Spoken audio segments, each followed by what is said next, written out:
সবথেকে বড় প্রয়োজনীয় কথা হল যে এক শ্রেণীর মানুষই কিন্তু অত সহজে দুর্নীতির সাথে জড়িত হওয়ার পায় না যতক্ষণ না অবধি অন্য শ্রেণীর মানুষও গুয়ে ঠকবার পায়। চোর ডাকাত কিন্তু অত সহজে চুরি করিবার পায় না, যখনই দুর্বলতা দেখে তখনও কিন্তু চুরি করে বা দুর্নীতির সাথে জড়িত থাকে। তো সাধারণ মানুষ যদি আরও সচেতন হয় বা শিরধারা যদি আমার মেরুদণ্ড যদি খাড়া রাখিবার পায় বা দুর্নীতির মোকাবিলা করিবার পায়, তাহলে কিন্তু অনেকটা দুর্নীতিমুক্ত। করাপশন, দুর্নীতি, সমাজের অভাব অবনতির মূল কারণ কি? সমাজের কোন শ্রেণীর মানুষের দ্বারা এই দুর্নীতি হয়? সমাজের উচ্চ শ্রেণী, যে মানুষগুলা সমাজও শাসন করে, উমার দ্বারায় সমাজত দুর্নীতি হয়। আর উমরাই সমাজের উন্নতি অবনতির মূল কারণ। উমরাই সমাজক শাসন করে, শোষণ করে, চুরি করে, আর উমরাই আইন তৈরি করে। আর উমরাই বলে নাকি সমাজের উন্নতি ঘটাবে। কেমন করি বিশ্বাস করি কন্ত? নেতা, মন্ত্রী, ডাক্তার, ইঞ্জিনিয়ার, ব্যবসায়ী, পুঁজিপতি, মাস্টার, উকিল, ব্যারিস্টার, ইমরাই তো সমাজের মাথা।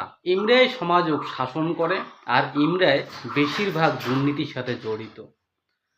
কেমন করি ভাবি তাহলে কন্ত যে সমাজ উন্নয়ন হবে, আইসা প্রজন্ম ভালো হবে? যে স্কুলের শিক্ষক চুরি করিয়া যে স্কুলের শিক্ষক চুরি করি চাকরি পাইছে, সেই স্কুলের ছাত্র কেমন করি ভালো শিক্ষা পাবে? যে স্কুলের শিক্ষকে চোর। যে হসপিটালের ডাক্তারে চুরি করিয়া চাকরি পাইছে, সেই হসপিটালের রোগী কেমন করি সুস্থ হবে, ভালো চিকিৎসা পাবে? পুলিশ যদি চোর হয়, সাধারণ মানুষ সুরক্ষিত থাকিবে কেমন করি? আর উকিল আর ব্যারিস্টার যদি চোর হয়, তাহলে সাধারণ মানুষই ন্যায় পাবে কেমন করি? আর ব্যবসায়ী যদি চুরি করে, তাহলে সাধারণ কৃষক বাঁচিবে কেমন করি? যদিও এই শ্রেণীর মানুষের মুষ্টিমেয় সংখ্যক দুর্নীতির সাথে জড়িত, তবুও পুরো সমাজটাকে দুর্নীতিগ্রস্ত করে দিচ্ছে। সবাই তো আর চোর না হয়, ভালোও আছে, কারণ ভাল না থাকলে তো আর চলিবে না। ভালো আছে, দুর্নীতিগ্রস্তও আছে। আর নেতা মন্ত্রী যদি চুরি করে, তাহলে সমাজ থাকিবে কেমন করি, বাঁচিবে কেমন করি? আমরা সাধারণ মানুষই কী বার করে পামো কন্ত? তবে কথা সত্য যে সমাজ কিন্তু একদিনে দুর্নীতিগ্রস্ত হয় নাই, ধীরে ধীরে দিনে দিনে কিন্তু দুর্নীতিগ্রস্ত হয়েছে। সমাজ যেমন একদিনে দুর্নীতিগ্রস্ত হয় নাই, দিনে দিনে ধীরে ধীরে দুর্নীতিগ্রস্ত হয়েছে, তেমন ঠিক একদিনে সমাজ দুর্নীতিমুক্ত করাও সম্ভব নয়। ধীরে ধীরে দিনে দিনে আস্তে আস্তে কিন্তু দুর্নীতিমুক্ত করা সম্ভব, যদি সাধারণ মানুষই সচেতন আর শিক্ষার প্রতি বেশি জোর দেয়, আর যদি সাধারণ মানুষই নিজের মেরুদণ্ড সোজা করে রাখিবার পায়, অবশ্যই দুর্নীতিমুক্ত করা সম্ভব। তবে যে সমস্ত শ্রেণীর মানসিকগুলা দুর্নীতির সাথে বেশি জড়িত থাকিবার পায় বা দুর্নীতির সাথে জড়িত থাকে, সেই শ্রেণীর মানসিকগুলো কিন্তু কোনোটা থেকে উড়িয়ে আসি জুড়ি বসে নেয়।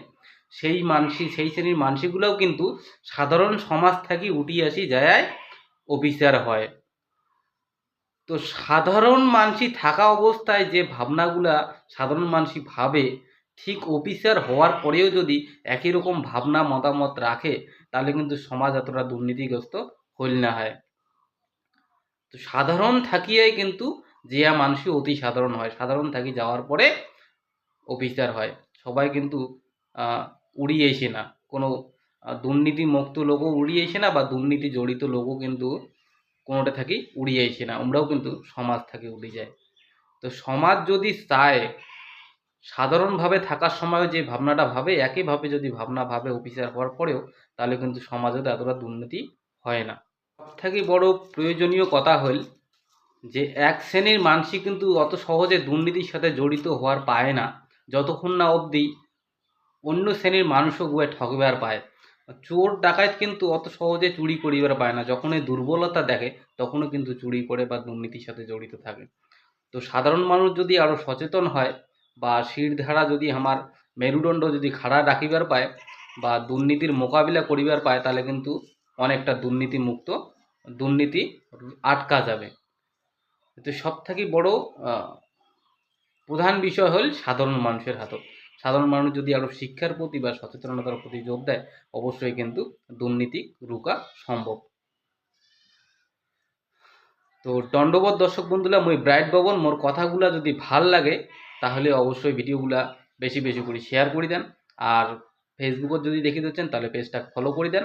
আর ইউটিউবত যদি দেখি দিচ্ছেন তাহলে অবশ্যই চ্যানেলটা সাবস্ক্রাইব করেন। ভালো থাকেন, চলো।